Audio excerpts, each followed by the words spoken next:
민족의 대명절인 추석 연휴를 보내고 있습니다. 이번 추석은 다른 때보다 조금 더 특별하죠. 지난 2년 반 동안 팬데믹으로 인해서 추석임에도 불구하고 가족들이 모이지 못했었습니다. 근데 이제 3년 만에 외적인 제약 없이 함께 모여서 즐거움을 나눌 수 있는 그런 추석 명절을 우리가 올해는 보내고 있습니다. 아무쪼록 가족들과 친족들 모임 가운데 하나님께서 주시는 감사와 기쁨이 충만하시기를 예수님의 이름으로 축원을 드립니다. 그런데 이 감사와 기쁨이 충만하기 위해서 우리가 넘어야 할 산이 하나 있어요. 다름 아니라 바로 제사 문제입니다.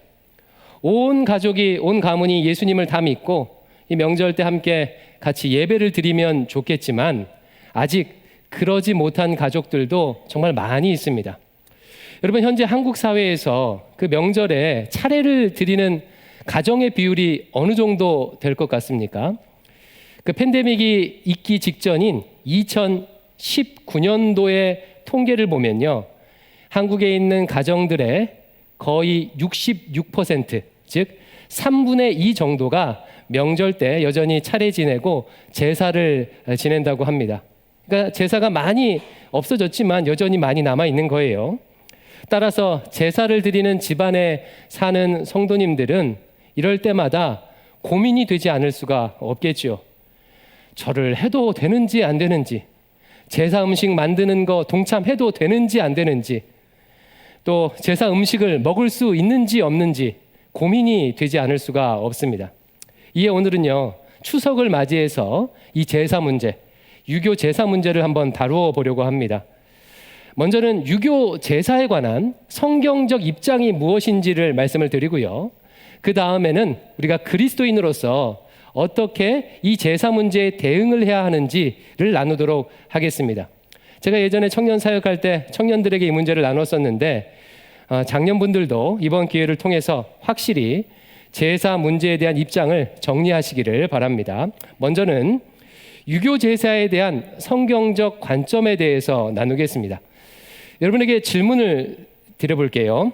과거에 기독교 선교사님들은 유교 문화권의 선교를 할 때 유교에 대해서 어떻게 생각했을까요?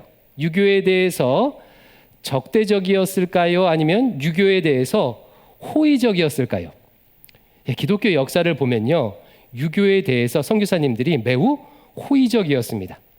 유교 문화권, 즉 중국이나 조선에 선교했던 선교사들의 기록을 보면 유교에 대한 긍정적인 기록이 굉장히 많이 있습니다. 19세기에 중국에서 선교했던 미국 선교사 윌리엄 마틴이라는 분이요, 천도 소원이라는 책을 쓰셨어요. 이 책은 마테오 리치의 천주 시리에 버금갈 정도로 매우 중요하고 유명한 책입니다. 이 책에 보면 유교에 대해서 이렇게 기록하고 있습니다.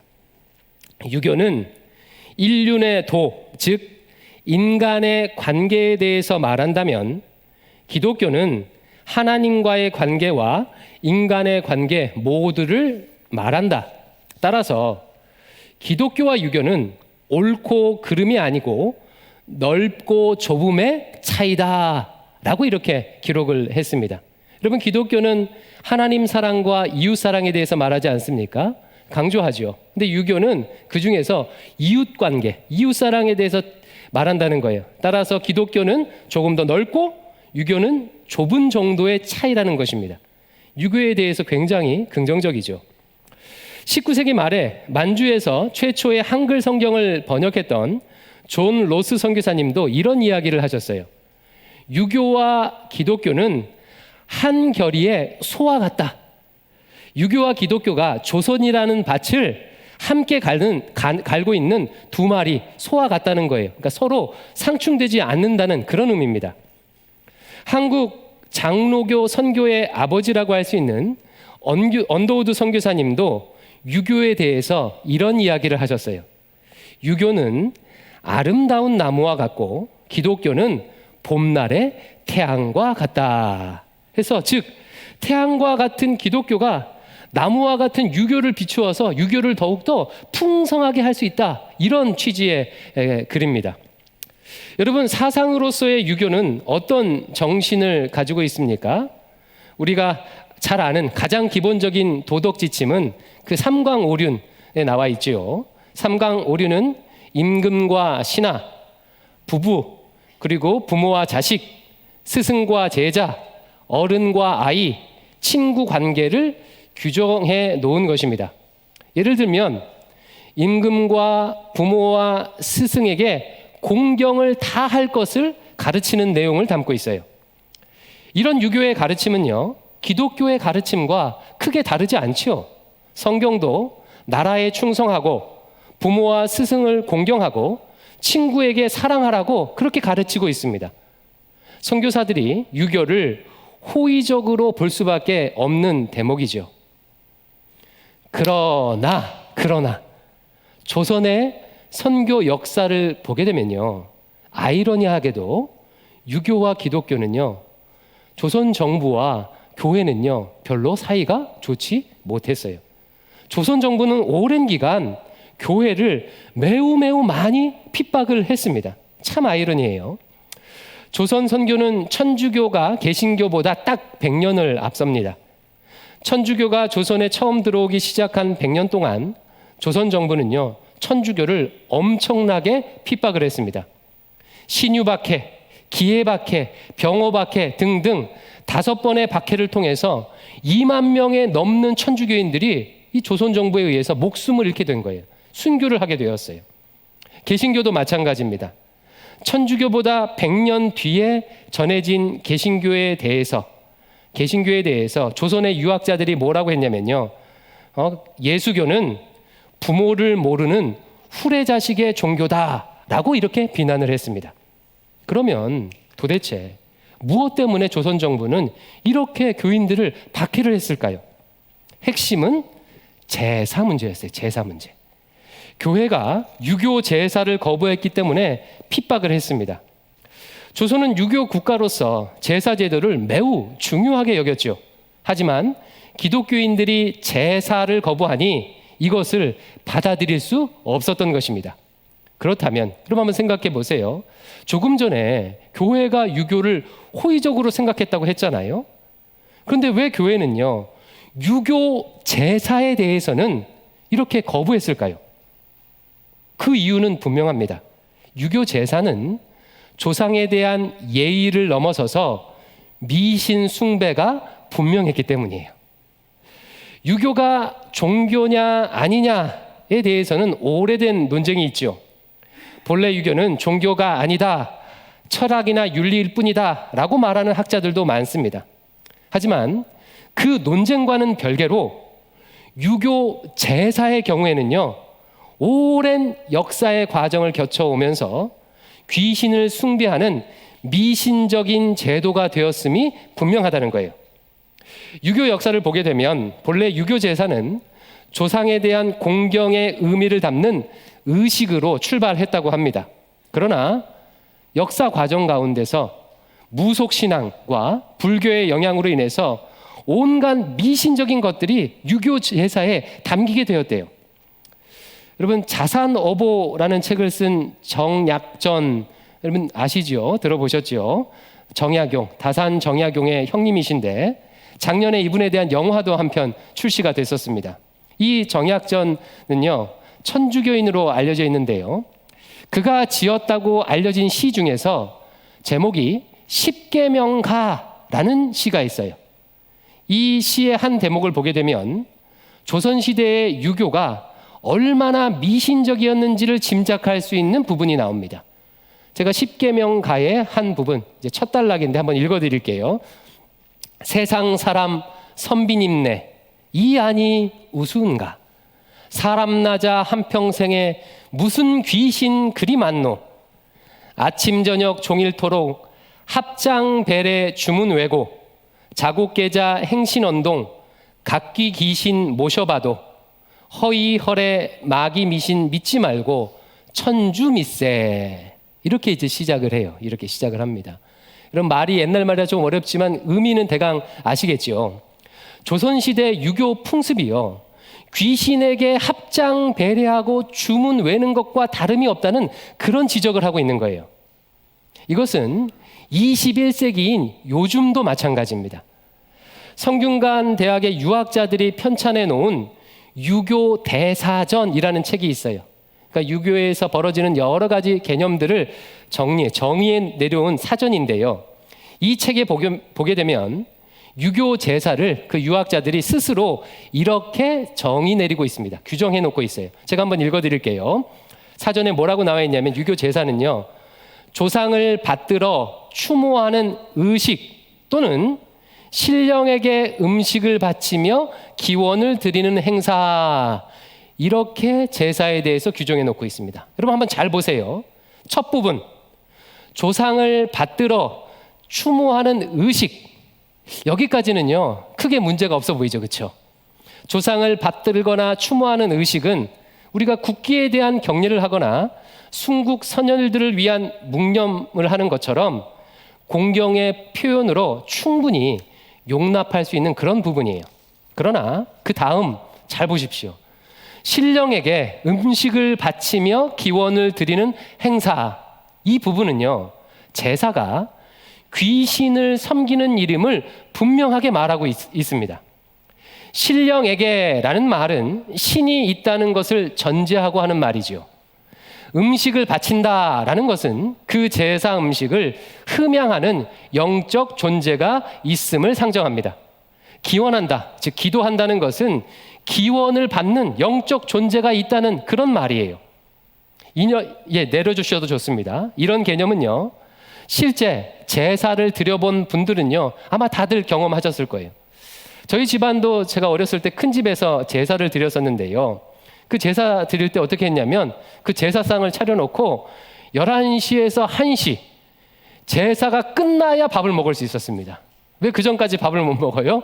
그 조상신이 와갖고 그 음식을 먼저 먹은 다음에야, 그래야 자손들이 음식을 먹을 수 있었어요. 그런 기억이 있습니다. 많은 분들이 자동차를 사거나 집을 사거나 혹은 드라마나 영화를 제작하기 전에 고사라는 것을 지내지요. 여러분 어떤 의미를 담고 있습니까? 애군을 쫓아내고 복을 비는 것입니다. 어떤 영적인 존재에게 지금 복을 비는 행위예요. 이와 같이 제사는요, 조상에 대한 공경을 넘어서서 온갖 귀신을 섬기는 제례이기 때문에 교회가 받을 수 없었던 것입니다. 오늘 본문 고린도전서 10장 20절을 한번 볼 텐데, 이 문맥은 이렇습니다. 오늘 본문의 문맥은요, 바울 당시에 2000년 전 바울 당시에 고린도 지역에서 자행되어 온 이교 제사를 신자들이 어떻게 바라봐야 할 것인지에 대해서 교훈하는 내용을 담고 있어요. 먼저 앞선 8장에서 사도 바울은 우상에게 바쳐졌던 제물을 먹을 수 있을까요, 없을까요? 먹을 수 있다고 말합니다. 모든 음식은 다 하나님께서 만드신 것이기 때문에 비록 우상에게 제물로 한번 바쳐졌다고 하더라도 먹을 수 있다고 얘기하고 있어요.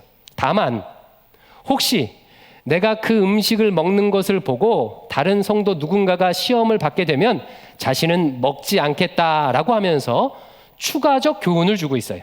즉 우상에게 바쳐진 제물 먹는 문제에 대해서는 매우 열려있는 태도를 취합니다. 그 다음 오늘 본문 10장에서는 뭐에 대한 얘기냐면, 이 이교 제사에 신자가 참여하는 문제에 대해서 다루고 있어요. 이 문제에 대해서 사도 바울이 뭐라고 권면하는지 10장 20절 말씀을 같이 한번 읽어보겠습니다. 시작. 무릇 이방인이 제사하는 것은 귀신에게 하는 것이요 하나님께 제사하는 것이 아니니, 나는 너희가 귀신과 교제하는 자가 되기를 원하지 아니하노라. 여러분 말씀 보니까 어떻게 말하죠? 아주 단호하게 금지하고 있어요. 이방인들이 제사하는 것은 하나님께 하는 게 아니고 귀신에게 하는 것이다. 이방 제사에 참여해서 귀신과 교제하지 말아라 라고 그렇게 단호하게 금지하고 있습니다. 여러분 유교 제사도 마찬가지예요. 앞에서 살펴보았듯이 제사나 차례는 조상을 공경하는 의식 정도가 아닙니다. 조상신을 섬기고 조상신에게 복을 비는 귀신을 섬기는 행위예요. 10계명 1계명과 2계명은 분명하게 가르치고 있죠. 하나님 외에 다른 신을 섬기지 말아라. 그것들에게 절하지 말아라. 라고 교훈합니다. 이것이 유교 제사에 관한 기독교적 관점이라고 얘기할 수 있을 거예요. 그런데 여기서 우리는요, 한 걸음 더 나아갈 필요가 있습니다. 또 다른 측면에서 유교 제사에 대해서 생각해 볼 측면이 있어요. 여러분 한번 생각해 보세요. 교회가 유교 제사를 거부했다고 해서 조선 사회가 교회를 그렇게 박해하고 수만 명의 사람을 죽이는 것이 이해가 되십니까? 기독교는요, 충분히 유교가 받아들일 만한 충이나 효에 대한 개념을 충분히 가지고 있었어요. 뿐만 아니라 정통 유교는 미신 숭배를 거부합니다. 그런데 제사 지내지 않는 것만으로 왜 그 많은 사람이 죽고 박해를 당해야 했을까요?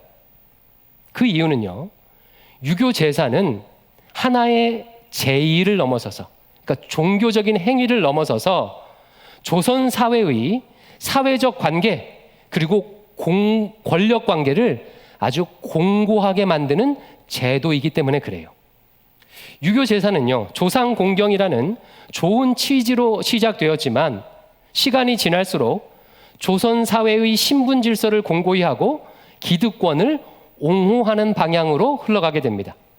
여러분, 제사 제도를 통해서 가장 이득을 보는 사람은 누구겠습니까? 우리 조상들은 이미 죽어서 없잖아요. 예, 살아있는 사람 중에서 이 제사를 통해서 가장 이득을 보는 사람은 누구겠어요? 왕이나 어른들이나 남자들. 그 남자들 중에서도 장손들이 가장 이득을 보겠지요. 왕은 선왕들에게 제사를 드림으로 스스로 왕의 혈통임을 보일 수가 있습니다. 즉 왕권을 강화할 수가 있어요. 제사 제도를 통해서요. 죽은 조상이 복을 주기도 하고 액을 주기도 하게 된다면 나이 많은 사람들의 존엄권이 어린 사람보다 훨씬 더 높을 수밖에 없습니다. 살아있을 때뿐만 아니라 죽어서도 영향을 미치게 되는 것이니까 그 조선 사회의 장유유서, 즉 나이 차이로 차별하는 질서가 공고히 될 수밖에 없는 거예요. 제사의 의무는 아들에게 있습니까? 딸에게 있습니까? 아들에게 있죠. 아들 중에서도 장손에게 있습니다.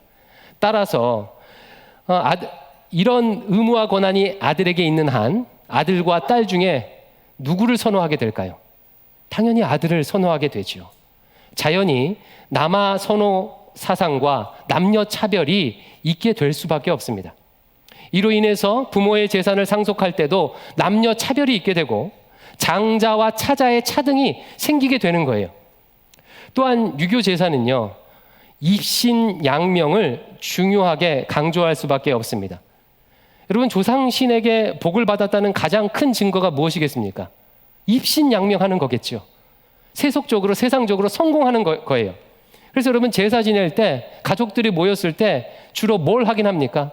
자식들이 어떤 학교 갔는지, 어떤 직장에 취직했는지 그걸 물어보면서 입신양명에 관심을 가질 수밖에 없습니다.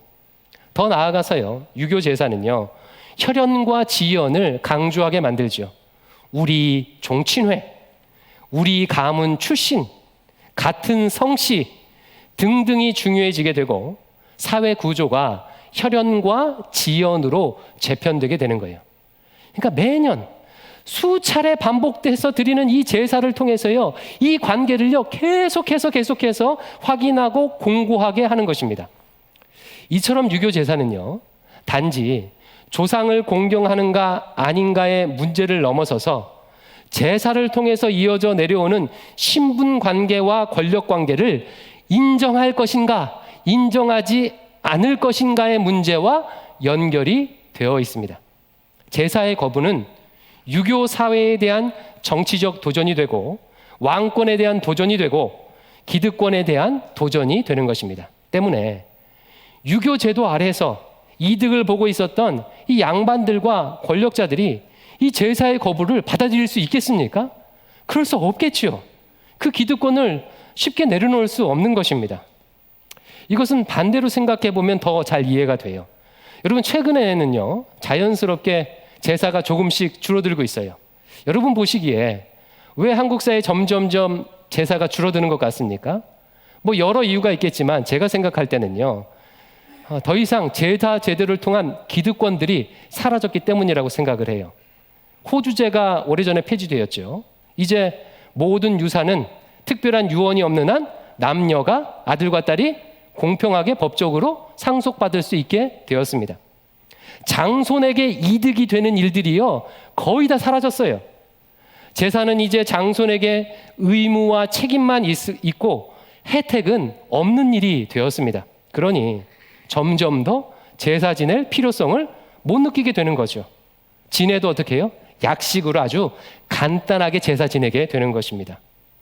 이런 측면에서 볼 때 앞으로 어떻게 되겠습니까? 아마 더 많이 사라질 가능성이 높겠지요. 종친회나 집안의 가문의 재산이 많은 곳들은 제외하고 점점 더 사라지게 될 거라고 추측할 수가 있어요. 유교 제사에 대해서 생각할 때 이 사회적 측면을 간과해서는 안 됩니다. 성경은요, 어떤 사회 제도가 차별과 불평등을 낳고 약자들에게 피해를 준다면 하나님 나라의 공의와 정의에 합당하지 않다고 말해요. 이런 관점에서 유교 제사는요, 성경이 말하는 공의와 정의를 해친다고 평가할 수 있습니다.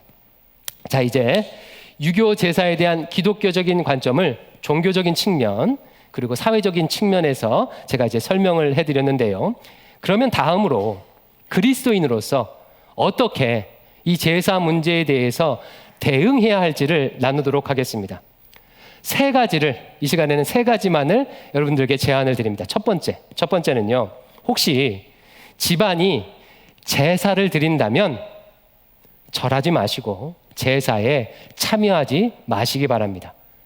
앞에서 살펴보았듯이 차례와 제사는 귀신을 숭배하는 일이에요.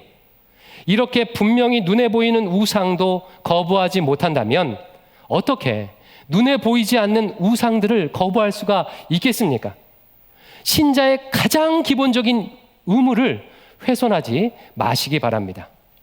혹시 만약에 집안의 어르신 중 누군가가 내가 제사 참여하지 않는다고 이런 조상도 모르는 놈이라고 이렇게 혼내시면요, 이렇게 대답하시기 바랍니다. 예의를 갖추어서 어르신에게 이렇게 말씀하세요.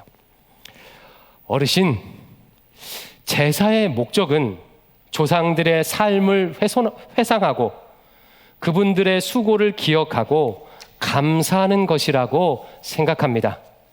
그런데 우리가 지금 드리는 제사는 그런 시간은 전혀 없이 음식만 차려놓고 후딱 절하고 끝이 납니다. 저는 진짜로 의미 있게 이 시간을 보내고 싶습니다. 형식적인 제사가 아니라 의미 있게 조상님들을 기념하고 싶습니다. 기독교는 조상을 공경할 대상으로 보지 숭배할 대상으로 보지 않습니다. 저는 조상들을 공경하고 가족들을 사랑합니다. 하지만 단지 형식만 남아있는 귀신에게 절하는 행사에는 참여하지 않겠습니다. 만약 제가 제사 드리고 절해야만 가족으로 인정받는다면 그런 나쁜 전통은 어르신께서 먼저 막아주시기를 부탁합니다. 이렇게 말하기 어렵겠지요. 예, 이런 마음으로 제사 제도를 대한다면요, 여러분 극복할 수가 있습니다. 언제나 형식은요, 본질을 추구하는 것을 이길 수가 없어요. 우리가 본질을 추구하게 되면 결과적으로는 형식을 이기게 됩니다. 그리고 하나님께서 반드시 도와주실 것입니다. 이게 첫 번째예요. 두 번째 제안은요, 부모를 공경하고 가족들을 섬기는 일에 최선을 다하시기 바래요. 여러분, 성경은 부모를 공경하라고 신구약 성경에 걸쳐서 얘기하고 있지요. 10계명의 5계명은 떡하니 부모를 공경하라고 얘기하고 있습니다. 뿐만 아니라 성경은 내 가족들에게 우선적으로 책임을 다하라고 그렇게 권면하고 있습니다. 사실 친족 관계의 뚜껑을 열어보게 되면요, 제사 문제는 제사 문제만이 아닐 가능성이 매우 높아요. 제사 문제뿐만 아니라 친족 관계 뚜껑을 열어보면 재산 문제, 부모 공양 문제 등 온갖 문제가 그 가족 관계 안에 섞여 있습니다. 비기독인 친척이 기독교인 형제 자매에게 실망하는 것은요, 제사 거부가 핵심 이유가 아닐 가능성이 매우 높아요. 가족 안에서 기본적인 예의와 책임을 다하지 않고 이기적으로 행동했기 때문일 수 있습니다. 평상시에는 가족 안에서 이기적으로 행동을 하다가 제사 지낼 때마저 절하는 문제로 싸우게 되면요, 누구라도 화가 나겠지요. 따라서 평상시에 가족들 안에서 마땅히 해야 할 책임을 겸손히 감당하시고 그리스도 안에서 친족과 가족들을 사랑하시기를 권면합니다. 만약 그렇게만 한다면요, 웬만한 상식 있는 집안에서는요, 제사 참여하지 않는다고 크게 문제 삼지 않을 것입니다. 더 나아가서 전도가 되겠죠. 그리고 어느 때인가 함께 예배 드릴 날이 오게 될 것입니다. 이게 두 번째 제안이에요. 그리고 마지막으로 세 번째는요, 유교 제사로 인해 파생된 악습을 개선하는 데 관심을 갖고 노력하시기 바랍니다. 신학의 영역 중에서 기독교 사회윤리학이라는 신학 영역이 하나 있습니다. 제가 공부했던 영역인데요, 이 학문에 보면 어떤 집단의 사회 제도가 더 성경적으로 정의로운지 덜 정의로운지 판단할 수 있는 몇 가지 기준을 말하고 있어요. 근데 그 기준 중에서 가장 중요한 기준이 뭐냐면요, 사회적 약자들이, 그 사회에 있는 사회적 약자들이 그 사회에서 어떤 대우를 받고 있는지를 보면 그 사회 제도가 성경적으로 더 정의로운지 정의롭지 않은지 가늠할 수 있다고 이렇게 제시합니다. 예를 들어서 구약 시대의 가장 대표적인 약자는 누구죠? 고아와 과부와 나그네들인데, 이 사람들이 이스라엘의 사회 제도 안에서, 이스라엘 안에서 고통을 받고 살아간다면요, 이스라엘 사회는 지금 정의롭습니까? 불의합니까? 불의하다는 거예요. 불의하다는 거예요. 사회적 약자가 어떤 대우를 받고 있는지를 보면 알 수 있다는 거예요. 이런 관점에서 볼 때 그동안 사회적 약자들을 고통스럽게 했던 유교 제사 제도는요, 정의롭지 못한 요소들이 많이 있다고 평가할 수밖에 없습니다. 유교 제사 제도는요, 여성들, 특히 며느리들이나 사회적으로 성공하지 못한 가족들을 고통스럽게 해왔어요. 여러분, 굳이 설명할 필요가 없죠. 그러면 다들 경험해 보셨을 것입니다. 더 나아가서 잘못된 혈연 및 연고주의를 한국 사회에 심어 주었습니다. 이런 잘못된 악습을 개선해야 할 책임이 바로 하나님 백성인 우리에게 있는 것입니다. 특히 그 제도 안에서 조금이라도 힘이 더 있는 사람이 적극적으로 나서야 이게 변화가 되는 거예요. 여러분, 보통 사회가 변화하기 어려운 이유가 무엇이겠습니까? 그 제도 안에 기득권을 쥐고 있는 사람들이요, 그 기득권을 포기하려 하지 않기 때문에 사회 변화가 어려워요. 기득권을 갖고 있는 사람들은 그 사회 제도 안에서 불편함을 못 느끼겠죠. 편안하게 지내지 않겠습니까? 그러니까 바뀔 필요성을 못 느낍니다. 반면에 기득권을 가진 사람들은 그 사회 안에서 법도 만들고 법도 운영하고 또 언론도 통제하고 그런 권한이 있지 않겠습니까? 그러다 보니까 악습이 있더라도 변화가 어려운 거예요. 반면에 기득권을 가진 사람들이 그것을 먼저 내려놓고 겸손히 낮아지게 되면 그 사회가 수월하게 변하고 좀 더 정의롭게 되는 거예요. 예를 들면 밭을 가지고 있는 농부들이 그 기득권을 조금 더 포기해서 추수할 때 모퉁이를 남겨두게 되면요, 가난한 사람들이 생명을 유지할 수 있게 되는 거죠. 그 땅에 거주하는 거류민들이 그 기득권을 조금 포기하고 나그네를 선대하게 되면 나그네들이 그 땅에서 안전하게 살 수 있는 것입니다. 비장애인들이 기득권을 조금 포기하고 불편함을 감수하게 되면 장애인들이 그 사회에서, 그 조직 안에서 조금 더 훨씬 더 편하게 살 수가 있게 되는 거예요. 그렇다면 추석의 경우, 이 명절의 경우는 누가 적극적으로 나서야 될까요? 제가 생각할 때는 아빠들, 특히 나이 많으신 어른 남자분들이 적극적으로 나서셔야 변화가 쉽습니다. 그래서 권면을 드립니다. 남성분들, 우리 가족들이 모였을 때 함께 앉아서 밥을 받아 먹기만 하지 마시고 뭔가라도 하시기를 권면을 드립니다. 성경 어디에도요, 여자만 명절 음식 하라고 나와 있지 않아요. 이런 식의 명절 문화는요, 역사적 과정 가운데 가부장적 유교 그 제도 아래서 이렇게 비롯된 것입니다. 제사 때 절하지 않는 것이 중요한 것만큼 제사로 인해서 파생된 악습을 바꾸는 것 또한 여러분 중요하다고 할 수가 있겠죠. 요한복음 13장에 보면 예수님께서 제자들의 발을 씻기시는 세족식 장면이 나옵니다. 제자들의 발을 딱 씻기시고 나셔서 예수님 뭐라고 하십니까? 너희도 가서 이와 같이 하라 라고 말씀하셔요. 저는요, 예수님께서 오늘날 한국에 오셨다면요, 이 명절에 오셨다면 여성들 대신에 예수님께서 대신 전을 부치시고 설거지를 딱 하신 후 너희도 이와 같이 하라 라고 말씀하실 거라고 생각합니다. 사랑하는 성도 여러분, 거룩한 삶이란 무엇이겠습니까? 하나님 백성된 우리가요, 이 세상의 나쁜 문화와 구별되어서 남자와 여자가 모두 함께, 어른과 아이가 모두 함께 하나님의 형상으로서 이 명절에 모두 함께 행복할 수 있는 명절을 만든다면 그것이 구별된 삶, 거룩한 삶이 아니겠습니까? 함께 준비하고 함께 누리는 추석 문화를, 명절 문화를 만들어 나가시기를 주님의 이름으로 축원합니다. 말씀을 정리합니다. 3가지 말씀드렸죠. 첫 번째, 귀신 섬기는 제사 드리지 말라. 두 번째, 부모 공경하고 가족들에게 책임을 다하라. 세 번째, 제사 문화가 만든 나쁜 악습들을 하나둘씩 개선해 나가라. 이렇게 함으로 추석 명절도 거룩하게 구별하여 드리기를 주님의 이름으로 축원합니다. 기도하겠습니다. 아버지 하나님, 오늘 말씀을 통해서 한국 사회에 오랫동안 내려오는 이 제사에 대해서 어떤 관점으로 바라봐야 하는지, 또 이 제사 제도가 만들어낸 이 사회 문화, 이 제도들을 어떻게 바라봐야 하는지 가르쳐 주시니 감사합니다.